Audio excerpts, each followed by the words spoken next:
Love is complicated, and if you're anything like me, you probably don't need me to tell you that.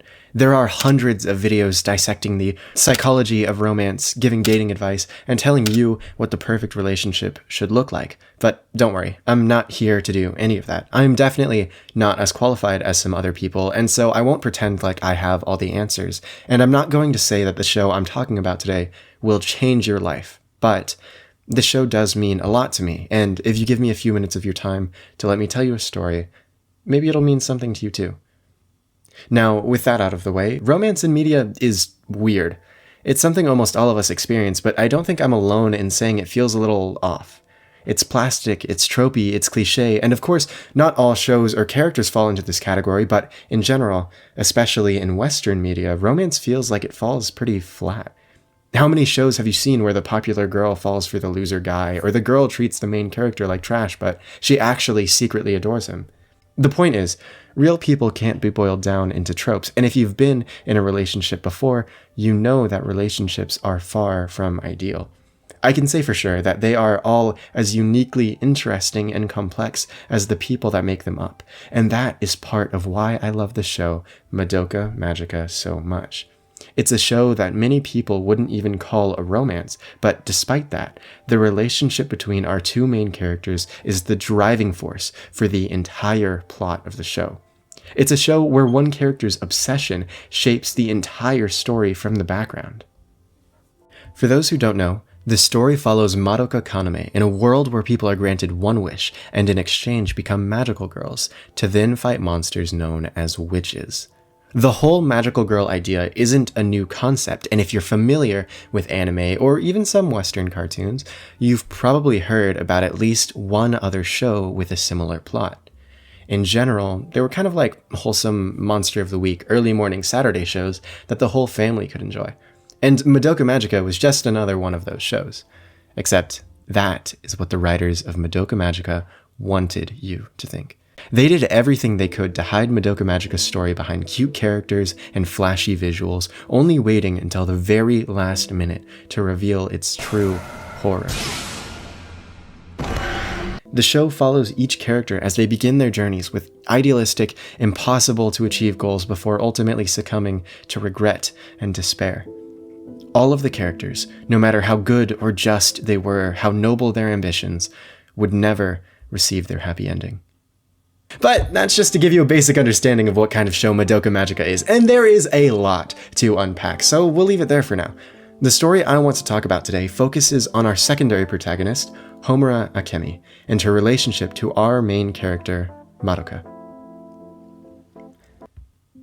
When we're introduced to Homura in the show, she doesn't really fit the whole cutesy magical girl aesthetic. She's cold and direct, and gives off the impression that she knows more than she's letting on. This goes so far as to have her act as an antagonist during the first few episodes, all the while her knowledge and motivations are kept hidden from the viewer. The only thing that we know about her at this point is that she doesn't want Madoka to form a contract. Time and time again, every single interaction that she has with the other characters is solely to prevent Madoka from becoming a magical girl, leaving the viewer with one question: why? And luckily, in episode 10, we get to see the events of the story play out from Homura's perspective, and everything falls into place. When the episode begins, we're introduced to a shy, quiet girl recovering from a chronic illness. Someone who didn't really excel in school, who wasn't very athletic, didn't have any friends, but after living most of her life closed off from the outside world, who could blame her? After struggling through her first day of school, she realizes just how big of a gap there is between her and everyone else, and she begins to spiral. And yet, in her darkest hour, someone treated her with kindness. At a time when she felt like she had no one to turn to, she found a friend in Madoka. She didn't treat Homura with curiosity, she wasn't cautious around her, she just treated her like a regular person. She was someone who shone so brightly, who wasn't weak at all, strong enough even to protect the people that she cared about. Madoka was everything that Homura wanted to be. But good things never last.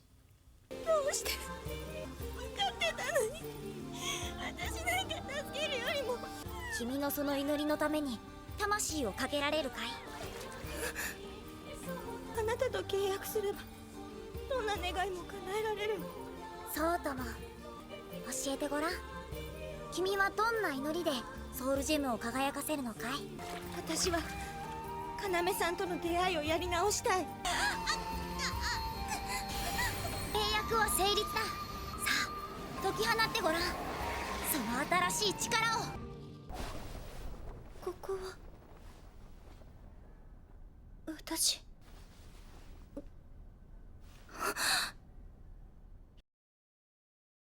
And so Homura trades her soul to meet Madoka again. She rewrites the past and makes it so that she can protect the person who not just saved her, but helped show her how to live.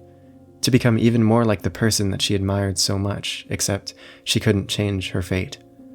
She goes back again and again, trying something different every time, but no matter what she tried to say or do differently, nothing would change. Over and over again, replaying and retrying every single mistake a dozen times, 100, but every time she went back, every time she watched her friends live and grow and die, seeing the darkest sides of everyone she knew, she refused to give up. And after years of replaying the same month over and over again, she succeeds. 魔女、生まれる前に消し去りたい。すべての宇宙、過去と未来のすべての魔女、この手で。今日まで魔女と戦ってきたみんなを、希望を信じた魔法少女、私は泣かせたくない。最後まで笑顔でいてほしい。これが私の祈り、私の願い。さあ、叶えてよ、インキュベーター。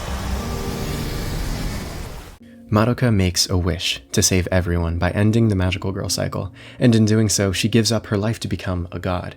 She's a concept now, which I personally don't really understand the science behind, but whatever. Point is, Homura was finally able to save the person that she cared about so much, and yet, still, after all of her work, she still can't be beside the person that she did it all for. All of the suffering she went through to ensure Madoka never made her contract was for nothing.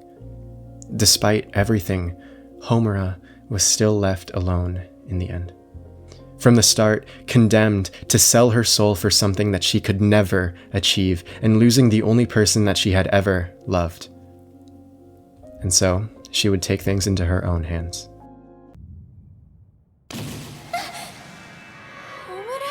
Now, I've got you. What is that? Obsession? Desire? I don't expect you to understand. It has to be this way. I'm never going to let you go again, Madoka.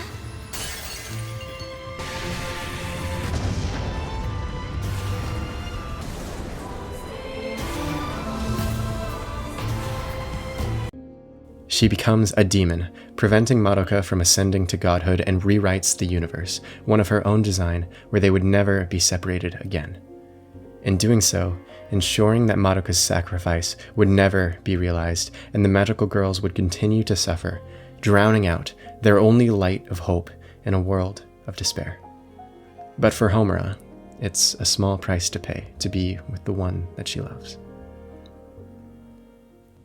Episode 10 is my favorite episode of the show, completely reframing the entire story through Homura's lens. It shifts the viewer's perspective of the world and reveals how Homura's obsession with Madoka and subsequent time travel has been changing the events of the story the entire time.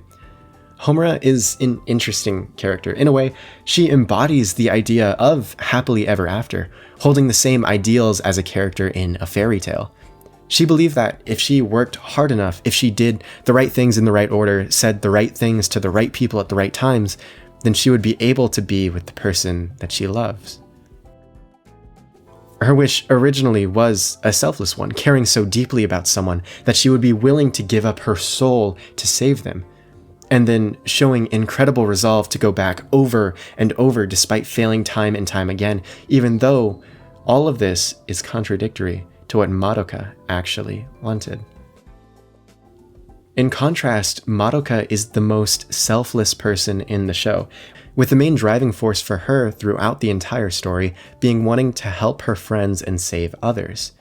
Madoka didn't want to be saved. She chose to give up her life to save Homura, and later on when she made her wish, she chose to give herself up again to save everyone else. When Homura stopped Madoka from ascending to godhood, she denied Madoka the right to choose her own fate just to keep Madoka to herself. She put her own feelings above the person that she loved, and this is the moment Homura's selfless wish to save her friend warped into a selfish obsession. This aspect of the story, Homura's obsession with Madoka, is super unique in that it isn't the kind of love you see anywhere else in media. Obsession is raw, it's real, and it's harmful.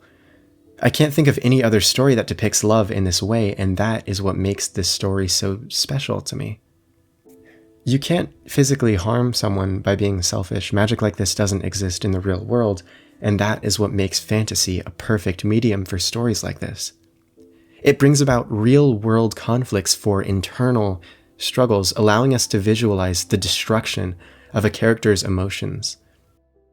When something terrible happens, you lose a loved one or your crush rejects you, it almost feels like time has stopped.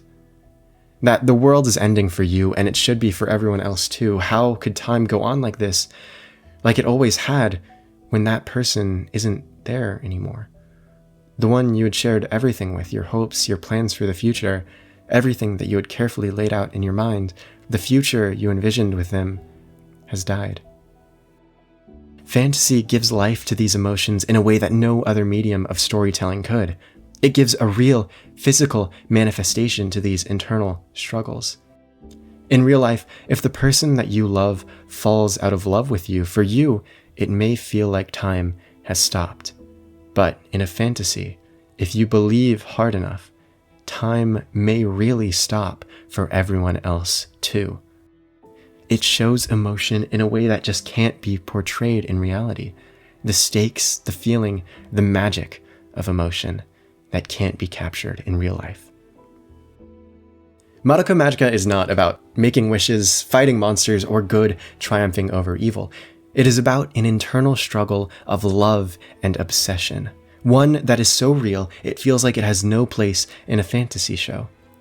It is fantasy grounded in a reality that is so true for so many people, because honestly, it's easy to be selfish. It's easy to forget that love is about more than just yourself and to get caught up in how it makes you feel. But I don't think that makes you a bad person. Let me reiterate, being selfish does not make you a bad person. Homura exemplifies this trait, and she takes it to an extreme.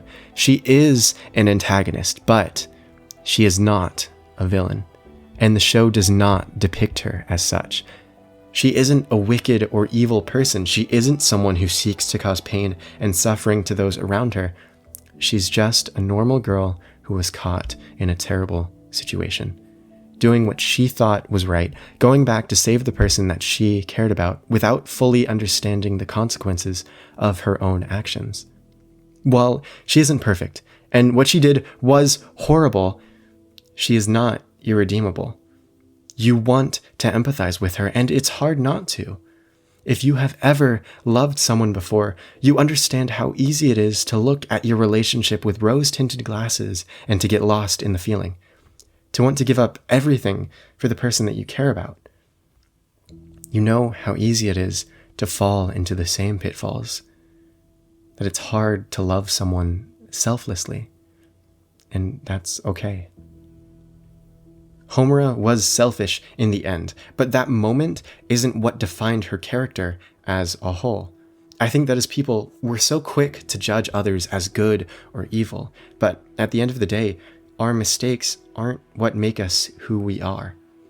The truth is, it's okay to be selfish sometimes. It's okay to not be perfect.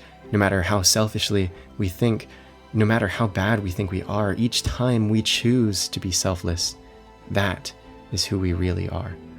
Even if we're not perfect, if we make mistakes, if we stumble along the way, when you choose to do the right thing, when given the chance, that is what makes you a good person.